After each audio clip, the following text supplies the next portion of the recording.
blame it on you. Okay. Thank you. We are now recording. But yes, so on Monday next week, I'll be on campus and Zoom. Wednesday next week is Thanksgiving break. There's no classes Wednesday, Thursday, and Friday next week. That's holiday. And then Monday 29th, which is the start of the online only portion, we will have our guest speaker from GuidePoint Security, and she'll be online only. And then on Wednesday, December 1st, we'll be going online only, and we'll be having a review for the final exam. A reminder, the final exam will be cumulative, covering the entire semester. All the material that Dr. Yuan taught in the beginning of the semester, plus the material that I have taught since the fall break. And the final exam will be on Wednesday, December 8th. I believe it's 3 to 5. That is the official final exam time. Okay, so any questions about the announcements? Well, hearing none, we'll move forward. Going to talk about social engineering. Social engineering is a con game. It's when you try to fool somebody into doing something that's not in their best interest. Try to make them click on something that they shouldn't. Try to make them give you information that they should not. And it's basically convincing a human being to do something that they shouldn't. It's fraud. Now, why are we talking about social engineering, since it really doesn't involve any software, and of course titled software security testing? Because it's very effective. It is the weak link. Users frequently make bad decisions. A lot of people are going to click OK no matter what the box says. Often they feel that's the only way they can make it work, because often if you don't click OK, it won't do something. So they click OK. Here's my example: destroy your drive. Yes. Oh, okay. And again, many users are unaware of how to protect their system. That's why we need to have graduate classes in computer security, so you will know how to protect the system. We're going to talk about phishing. Phishing is, where you try to fool a user into giving you some information, trying to make them think that you are some sort of trustworthy person, a colleague, an administrator, manager, or your bank or someplace. Make them think that they're some trustworthy organization and that they should give you information. And so you ask them for stuff, and strangely enough, a percentage of people will actually give you the information that they shouldn't. There are many types of phishing. People have a lot of fun with the name. So spear phishing is when you have a phishing attack targeted at specific individuals or companies. Spear phishing would be if you have somebody working for a particular company and you send them an email, perhaps where it says it comes from an administrator of that company, asking them to do something. In other words, it wouldn't be useful for a general public, but for members of that company, it's very effective. Whaling is phishing specifically directed at perhaps a single individual, senior executives, or else a small group of important people at the company, because typically the senior executives know things and can make decisions that the underlings cannot make. In other words, if you want them to send you huge quantities of money, most of us can't do that in the company, but the CEO probably can. So yes, when Jesse James was asked, why does he rob banks? Because that's where the money is. So they attack the senior executive. Clone phishing is where you take a legitimate email, change it to just change the link or change an attachment. So it's now very dangerous if they click that link or look at the attachment. As I mentioned, phishing is very effective. 95% of all the enterprises attacks a result of spear phishing. Somebody went and got them. It's growing. I think I'll show you a chart in a few minutes about the growth of phishing. It's growing very well because it's so effective. 3/4 of all the businesses have been victims of phishing attacks. An awful lot of phishing messages that are sent to people fool them. As you can see, 30% of those phishing messages get open and people read the malicious message. And about 12 of them actually click on it. So that's about 1/8 of the people. 1 out of 8 phishing messages sent gets a hit. That's pretty good. 1 out of 8 means that you only have to send a couple hundred of them. You get many people who click on your attachments. And again, there's lots of work being done with this. There are kits made to do this. A similar but slightly different scam that I want to talk about that deals with social engineering is business email compromise. I mentioned business email compromise because it's not only very prevalent in the business world, but it has taken a lot of money. It's where you scam people trying to convince them to give you information that they can compromise the corporate email system.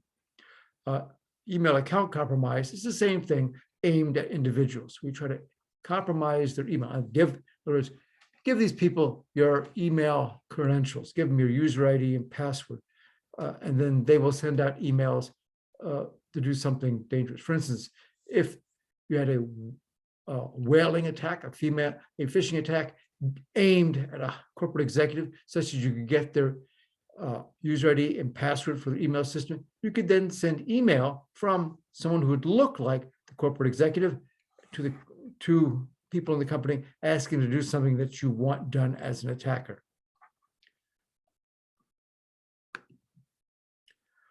Ransomware has been in the news lately. People have been getting a lot of money out of ransomware. And again, ransomware is an attack where the attacker loads software onto the victim's computer, and then it encrypts the files, the data of that system. So it becomes unavailable. In other words, the user does not know the encryption password, but the attacker does. And then it asks the victim to give them ransom or give them money, saying that if they give them the money, they will decrypt their information.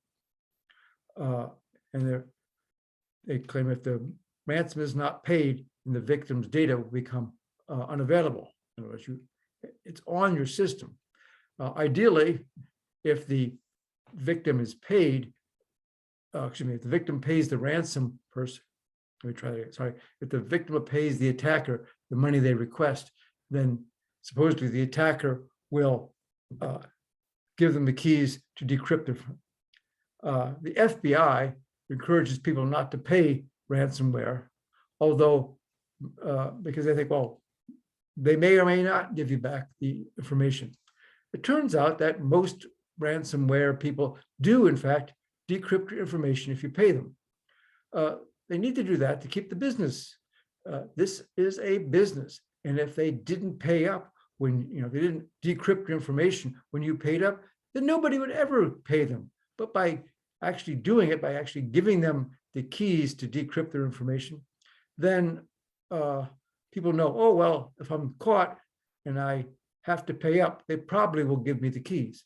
And so that's the way it operates. This is a criminal business. People also say that if you don't pay up, we'll release your information to the public. Now, sometimes the information that they've got is sensitive. You may have a company's secrets, or who knows what you have information that they don't, somebody might not want that on a public website, and they will claim that they'll put it on a public website if they don't pay. Ransomware has to get some sort of attack into the victim's computer so that it can perform the encryption. There are several ways to do that, but the most common one is a phishing attack. Phishing is the lead method by which ransomware attackers get their initial ransomware software into the victim's machine. Also, with remote desktop, that's a system, at least in Microsoft, where you can allow another user to use the desktop of your computer. In other words, they can log in as you on your desktop computer and operate that way. And by flaws in that. And by getting the information, ransomware attackers have been able to get into people's computer, load the ransomware software, and run it from there. Here's some information that I got from the FBI.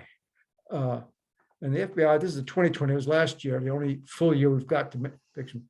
And you sorted by victims and has the loss in there. So you can see that phishing attack is a very large number. It's 241,000 victims. And so it's been effective 241,000 times for a total loss of $54 million. You can see several others there. It's into the second one from the bottom, which is BC, that's business email compromise. There's only 19,000 of them, which is far fewer, but the effect is very high. It's $1.8 billion. That's a lot of money. Strom Thurmond, a senator from South Carolina, once said, "A billion here, a billion there, starts to add up to real money." So you can see it's very effective. And you can see the other monies. Confidence fraud is big for $600 million. So this is big money. A lot of people falling victim to phishing. It is the most popular attack method. It's also commonly used on social networking. All the social networks have people out there trying to do phishing attacks. A lot of people put personal details into such sites, making it easy to do social engineering attacks. And there's some famous ones. There's a computer worm that worked on the MySpace and altered links and directed everybody to a fake website that then picked up all their user IDs and passwords. And people have run experiments to show that, yeah, they can get phishing attacks that are about 70% effective in social network. That's pretty high. It means you do 10 of them, you're going to get 7 wins. Phishing's been around for quite a while. There was a paper about it way back in 1987. That's a long time ago, folks. I know I was there. And it's been around. They've been phishing attacks in the mid-90s against AOL, America Online. It's an early networking system. First one against a bank. They waited all the way till September 2003. I don't know what took them so long.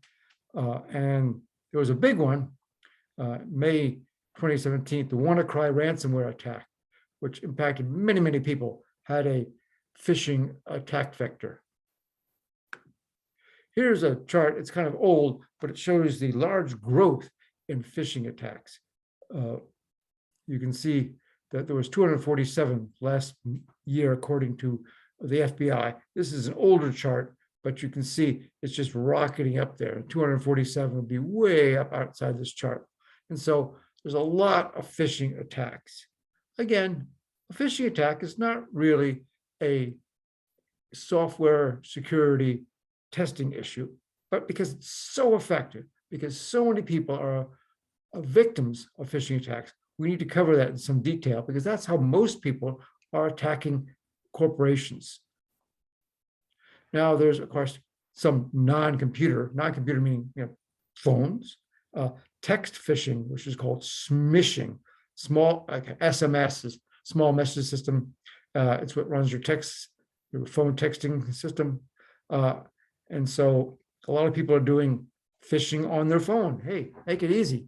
The attacker can just sit back at the beach, like I'm doing, and send attack messages on their phone.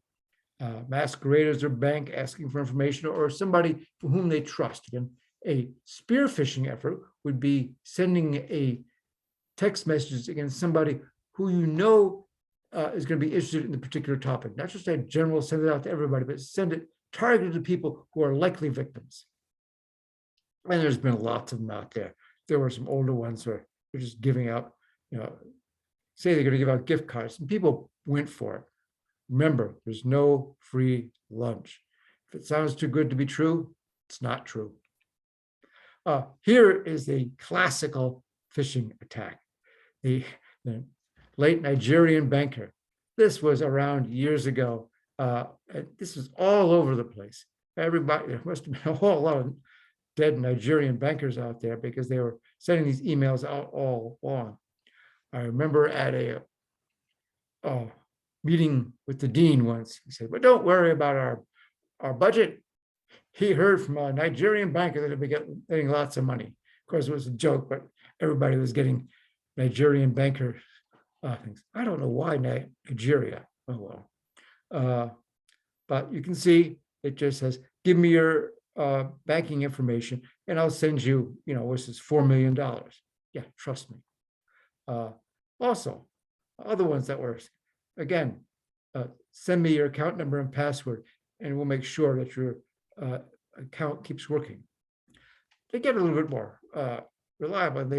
Now they're making it look a little bit better. They get the logo out there, the text looks a little bit better, and they had, well, did you send a check to that given amount to the company? If so, they're just checking. They make it think like they are doing a security check for you, but in fact, it is against your security. This is not the bank, and so they try to make it look as good as they can to be against the bank. I got this one myself. The Bucks Exchange, somebody saying that they're cleaning up my email, and if you want to stop this, you want to do something different, just click here. And if you click on that big click here, they're going to click here, then it goes to someplace that, well, that's not our email system. You might note that that's a form. So it's going to come up with something that's going to look like a request for your information for user ID and password, and you just store it in the form. They wait, the attacker waits a day or two, but picks up the information out of the form, and they've got all the user IDs and passwords they want. Any interesting ones? You must have seen a bunch. Anybody want to let me know one that they thought was entertaining?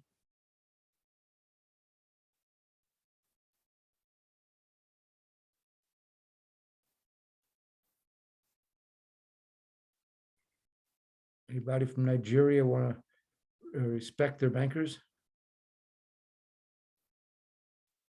Nobody saw anything that was entertaining? I'm not sure. Like, if there are like some ads which says like you will get this much percentage off of particular product, just click here. And if we see that particular email, it's an advertisement. And once you go, it doesn't go to the exactly what they are claiming. It's a different place. Yes, that's the big trick. You recognize one of the things you can do to fight phishing attacks. Yes, one of the big things here, that's if you have a URL, a link in your email, the URL shown in the text of the email does not necessarily have to be the URL where it goes if you click on it.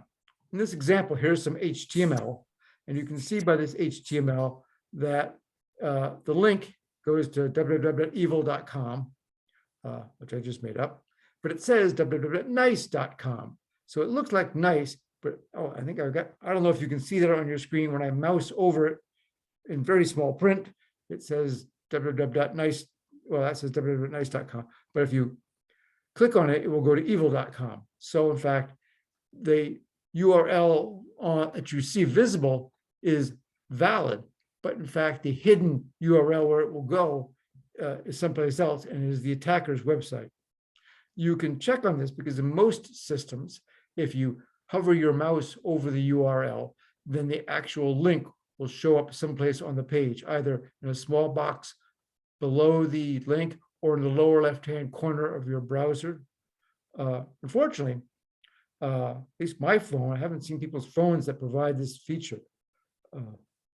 So you have to be very careful about these links. Yes, you have to be careful if the link doesn't go to a site that you want to go to, don't click it. Of course, a lot of people make websites that look like the trusted website. Or as many of these links, if they convince the user to click on the link, you want them to think they've gone to the website where they expected to go. It's very easy to copy the contents of a company's website. There are tools to do this, tools that have legitimate use to copy websites. And you can go out there and copy the website, at least down to a particular level, put it on your computer, And so therefore, it looks exactly like the corporate website because it has all the same files. And then when somebody clicks on it, it goes to, it collects the information that you would rather not give them. People use HTTPS. They can do that by having their own digital certificate. In other words, the attacker gets a digital certificate, uses a website name. Sometimes they have website names that are similar to the company they're attacking, but different. You change and put a 0 in place of an O, and it's a different website. To humans, it looks the same, but it goes to a different website. And you can get a digital certificate. So HTTPS goes with no complaints. So again, they will make it look just like it, and people will enter the information that will then be captured by the attacker. These websites can then pass the information that you enter on to the legitimate website. They can sometimes, after collecting the user ID and password, send that information onto the true trusted website, logging you in, and then transferring you, doing a transfer of the web browser to the legitimate site. So in fact, the victim will enter the user ID and password. The attacker saves that information and logs them on, and the next page the user sees is the legitimate website they're logged in. So it looks like everything worked as they would hope it would. And as many other parts of phishing and malware, there are kits out there. People not only do the attack, but people make tools to make it easy for others to do the attack. There are all sorts of kits for ransomware and phishing. Unfortunately, even in some countries, these companies, these attackers have storefronts, they have staff. If you want to buy a kit to do ransomware, you don't have to be an expert. You can just buy the kit, do it. If you don't understand how to do it, don't worry. They have a helpline. You can call them up and get help for how to do it. It's a big business. And there are, of course, cross-site scripting phishing, where they use cross-site scripting attacks to direct you to malicious websites. And again, you make the malicious website, the attacker's website, look just like the real one. And so they'll enter the user. You enter the information, but be fooled. Okay, so what do you do about this? There's an awful lot of it out there. But the biggest thing is education. You have to teach your users, and of course yourself, to be wary of this. If it's too good to be true, it's not true. And there are several things you can do. People say, well, look for the padlock that indicates HTTPS. Unfortunately, most of the attackers are wise to that one, and they'll get digital certificates for their attack website. So it will also have the padlock. Again, big rules: don't click without thinking about where this click is going to take you. Is this a real? You have to think, is this a real email? It might be. Best thing to do is, if you're supposed to go to some website, if you're supposed to go to your bank's website to resolve something, then don't click on the link. Type in the URL directly. Go, been there before, you probably know exactly what the URL is. Go directly, just go to your browser, type it in yourself, and go there. It will work if they really wanted you to get there. Of course, as I mentioned, if you hover the mouse over the link, you can check to see if the link sends you to a place that you ought to go. You ought to be careful of links that go to different domains than what you expect. If it's not, mybank.com and it goes to, evil.com, and you're in trouble. Also, many sites will use two-factor authentication. Typically, they will send you a text message asking for a number that they sent you.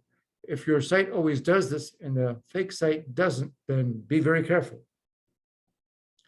Of course, there's lots of email systems work very hard to filter out the phishing attacks. The ANT email system filters out a very large number of attacks on the system. One of the ways attackers get around the filters is to put the text of the email in an image. In other words, they have a graphic in the email that has text in the graphic. And the text, therefore, the text scanners, and if you have a software that's scanning the email and it looks at all the text in the email, it doesn't see the attack message that's in the image. Some systems even will do characters or picture to text. They'll scan it looking for pictures, do optical character recognition to get the text and check that. Of course, you can make that more difficult by, you've seen the CAPTCHAs. The programs are meant to be visible only to humans. Only a human can read it. Well, if you do that in your picture, the system is trying to do the filtering, may not be able to recognize the message. And of course, there's flashing, a form of phishing that used the Adobe Flash software. And of course, sometimes something doesn't work for a user. They're trying to do something and it goes, it doesn't work. Click here. And they feel that if they don't click there, well, it'll never work. So they can get the user to click on it and go through. Again, how do you recognize a phishing email? Well, many of them come from other countries, and sometimes the grammar just isn't what it should be. Most corporate email messages are going to be written with somebody who's going to write it correctly. It'll probably be checked by other people, make sure that it looks good before they send it out to thousands, hundreds of thousands of their customers. Check the source. Where did it come from? Is that correct? Is that the source we expect it to come from? If it's supposed to be from your bank, did it come from your bank or did it come from some off-site system? The reply all, if you reply all, or you click on that button, it might show where did it come from. And again, a valid email about you is going to be directed to you. It'll probably contain your name, the information that they know about your account. If it just to dear user, it may not be you. And again, check the links. Do the links go where you expect them to go? If it's again from www.mybank.com, the links better go to mybank.com, or there's probably a problem. Here, take a look at this. Here is a real phishing attack. What do you notice is wrong with this?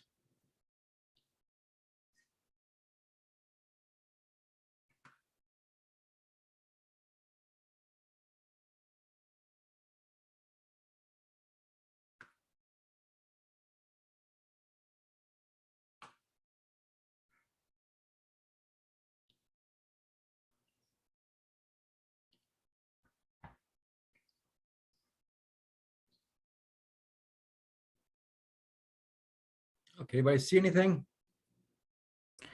Yes, there is no extra the email user's name on there. Yes, it's just generic, dear email user. It doesn't say me, it says email user. Anybody else? That's a good point. Well, here are some of the things that I found. You note that the email comes from notice or gets directed to notice.com, but it comes from someplace else. So the sender is in a different domain, actually a different country. So it's unlikely, yes. Again, as it was mentioned, dear email user, no, they would have said dear, they put your name there. And that first sentence, the grammar is not quite correct in that first sentence. If a company is going to send out email, again, they're going to have somebody check it. So good, they're going to send this out to millions of people. They want it to look good. They don't want their customers to think the company doesn't know what they're doing. And then down at the bottom, it says webmail help desk system administrator. Well, wait a second. If it was real, it would tell me who they were, not just generic webmail. It would tell me exactly who they are. Again, they might know information about my past. They say, dear credit card user. No, they're not going to say dear credit card user. They're going to tell you exactly what credit card you have. They'll probably have your credit card, leaving off a few digits, perhaps. They'll know that it's from what bank, what credit, whether it's a Visa, MasterCard, whatever, they're going to say exactly what it is. They're not going to say just generic credit card. Somebody pointed out they got a email or from Amazon. I got a phone call from Amazon this morning.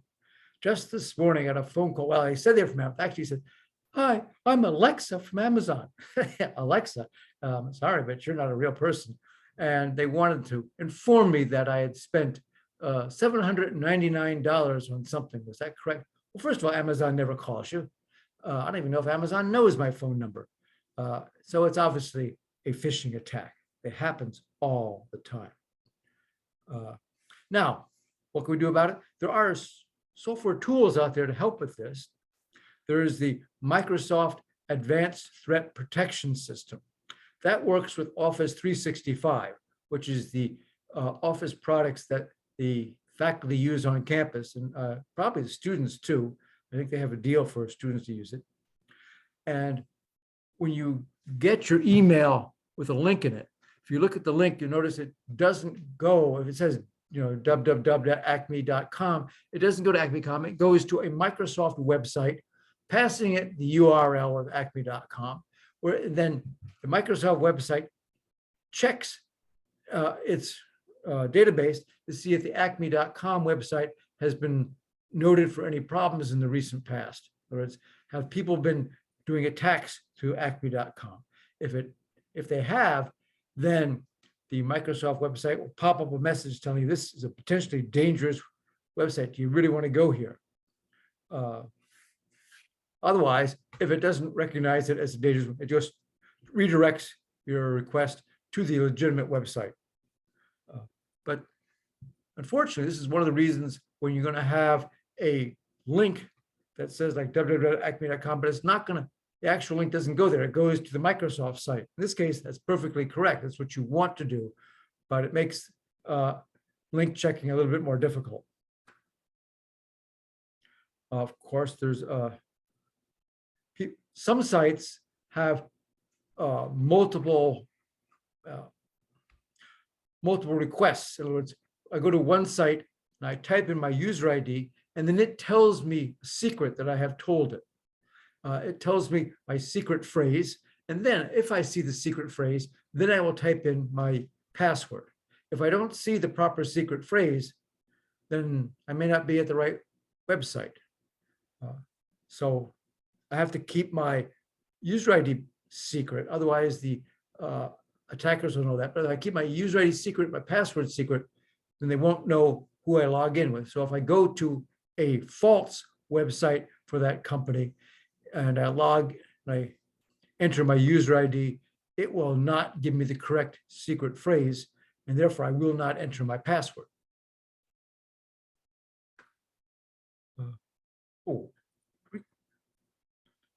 I was expecting one of my slides on multi-factor identification here. And multi-factor identification is where not only do you have to enter your user ID password, but you generally, the second factor is that you have the phone. Identification is done by something you know and by something you have. In this case, you have your phone, and it will send a text message to your phone. You then put the text messages on the website, and therefore the valid system knows that you have your phone. An attacker may have a difficulty doing this because they may not know your phone number. The legitimate website, you entered your phone number as part of that. So the attacker may not know that. Of course, the sly attacker may know your website or your phone number and be able to do that. There have been a bunch of laws to fix this. What gets me is that back in 2005, which I realize was 16 years ago now, there was an AntiFishing Act put before Congress. And it would have created big fines for doing this, made prison terms, and it did not pass. Congress failed to pass that. Well, elect somebody better.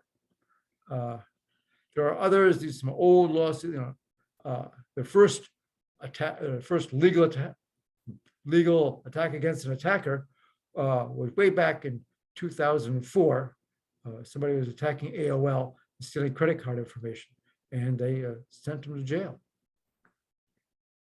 Okay, so computer users are generally the weak link in computer security systems. There is a Pogo, a cartoon character from Walt Kelly, who has this famous phrase, "We have met the enemy and he is us." Humans are the weak link. And so, as a computer professional, you have to educate the people in your organization as to how to keep their systems safe. Well, that's all I have for today. Anybody have any questions of the material? Let me again remind you of some of the announcements. About 12 days from now, we'll have a guest lecture. That's the Monday after Thanksgiving. We'll have the senior manager of application security at a professional security company. And this is somebody who actually works in computer security on a day-to-day basis, and they'll be telling us how they do software security testing. So instead of just listening to what I have to do, listen to somebody who actually does this. In truth, though, long ago and far away, I was in charge of computer security for a university, and we did catch people, and they did get thrown out of the university on occasions. So I've been there and done that. Reminder that the entire university, all of your classes, will be going online on November 20th. So on November 29th, and for that's November 29th, December 1st, those two classes are going to be online only, and all your final exams will be online only. And so next Monday, before Thanksgiving, we will continue with the traditional hybrid, being some Zoom and also on campus. On Wednesday before Thanksgiving, Wednesday, Thursday, Friday of next week is the Thanksgiving break, no class. Monday after that, we have our guest speaker from GuidePoint Security. That'll be Zoom only. The Wednesday after that, 2 weeks from today, is Zoom only, and we'll be reviewing for the final exam, which will be on Blackboard Wednesday, December 8th. And we'll talk more about that, but it'll be a cumulative final exam, questions on Blackboard. You'll have 2 hours to take the exam. The exam will be from 3 to 5. If for some reason you cannot take the exam from 3 to 5, you better let me know before Wednesday, December 8th. If you can't do that, send me an email, let me know. Otherwise, we will be following the university's prescribed time for the final exam, which is Wednesday, December 8th. Course evaluations that are out there, make sure you do them. They are important, but students never do them because they don't think they're important. Let me tell you, the administration pays attention to them. And as a reminder, you're evaluating me, not Dr. Yuan. You can leave comments about Dr. Yuan, but we are not going to evaluate her at this time. My name is now attached to the course, and so the evaluation is about me. So that's it for today. It's pretty short. Anybody have any questions? Yes, Professor. So can you enable the quiz 11 review panel? Oh, the quiz 11, the old one. Yeah. So it's still not enabled because I think you said it will work on Monday, but it's Wednesday. Yes. So Oh, okay. Well, I thought we fixed that. Boy, Blackboard is just not responsive. Reminder. right. I think you fixed 13 quiz 13, but like 11 is not fixed still. 11 is still not fixed. Okay, well, I fixed 13. I'll make 11 like 13 and make it work. Reminder that the project 7 is out there. People have not done project 7 or the quiz for this week because part of the quiz is sending me a phishing email and I haven't received any. So make sure that you send them to me. Yes, well, you'll see when you look at it. One of the questions is to send me a phishing email with certain parameters. Please make sure you put Comp 725 in the subject line of the email. I mean, that, of course, doesn't make it very sneaky, but that's not what I'm checking you on. I want to see if you can make a reasonably convincing phishing attack. Okay. All right. And do we need to put our name in the subject? Like Comp 725 and then well, student name? Send it from, well, okay. You can, I will know if you send it from your A&T email account, I will know who you are. You can always put your name in it. Alright. I mean, that's. Yeah, put we your name will send template. from it. Yeah, Yeah. I want it, you can claim you're a Nigerian banker or whatever you like, but do something looks reasonably good. And of course, there ought to be a link in there. You read the instructions in the quiz, but it tells you what the email is supposed to do. But it is a phishing attack. So yeah, make a phishing attack, and again, send it to me. Now, since I am asking you as the instructor of this course to send me the phishing attack, it is ethical to do so, as long as you follow all the Alright. rules. Okay. Any other questions? I'll check that quiz 11, why it isn't working. But I think 13 is. All right. Any other Yeah, questions? 13 is working. Okay. Any other questions about the course? About where we're going? Again, there's the schedule, where we're going. There's not much left. By the way, on Monday, November 22nd, we'll be talking about white box and black box testing. Also ad fraud. Those are the two last topics given to me by Dr. Yuan. So those will be the topics for Monday. And again, on Monday after that is our guest speaker, and then I do a review for the final exam. All right. Well, that's it for today. Unless anybody has any questions. Right. Thank you very much, Professor. Yeah. See you next Monday. You too. Thank you, Professor.